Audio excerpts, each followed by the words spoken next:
ko!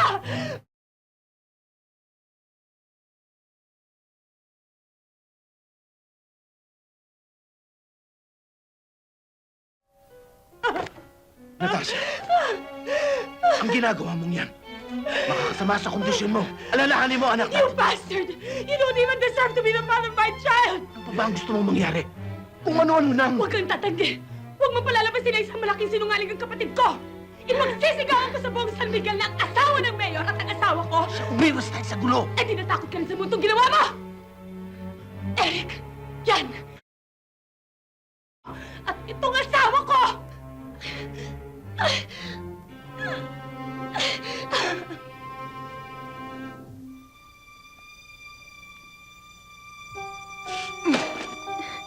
Eric!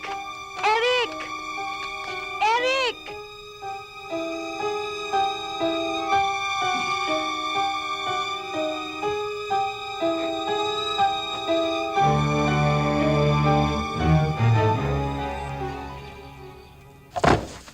Tama na, tama na. Matagal ka na pala may tae sa ulo. Palalampasin mo pa yung asawa mo. At best friend mo pa pumipindeo sa'yo. Wala kang nakita, wala kang narinig, wala kang alam. Kuya, hindi kita maintindihan. Kasi, anong gusto mong gawin ko? Patayin ko si Nick? Patayin ko Ate Sandra mo? Oo! Pagkatapos ano? Mabibilanggo ako. Masisira ang ating pangalan. Masisira ang mga pangarap ko. Eric, ang kaharap mo ngayon, balang araw magiging presidente ng Pilipinas. Kuya, sira ulo mo. Kakain na ho kayo, ma'am. Hihintayin ko na si Ivan. Hi, handsome. Balita ko hanggang leeg na raw ang trabaho mo sa paghahanda para sa kampanya ng Kuya Ivan mo.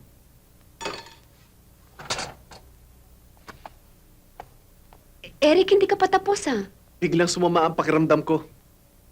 Masusuka yata ako. May sakit ka ba?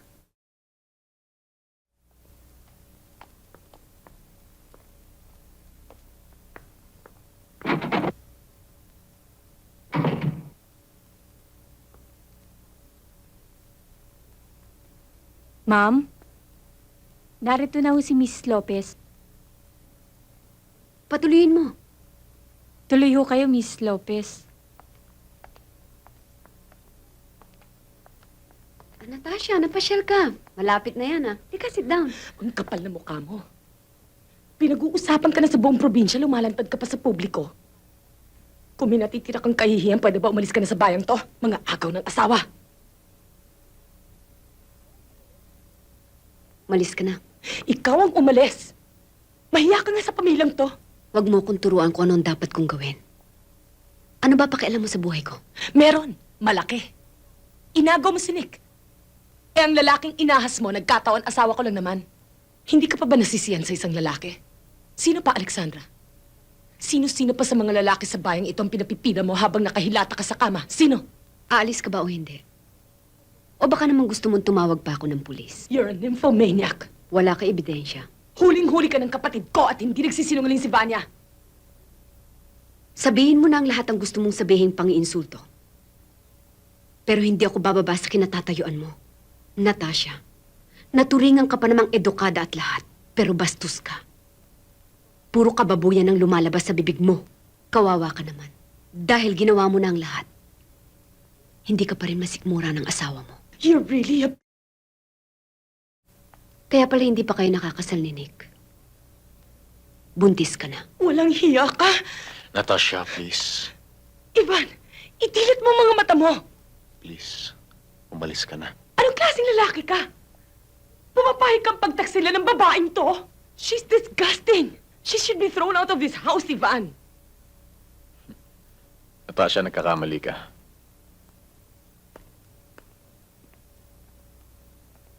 Malinis ang aking asawa. Isa lang ito sa mga black propaganda ng mga kalabang ko sa politika. Sinisiraan ako. At nadadala ka lamang sa mga balita ng mga makakating dila dito sa San Miguel. At higit sa lahat, nagkakaganyan ka dahil Dahil nagsiselos ka. Pero wala ka naman pinangahawakan mga katibayan.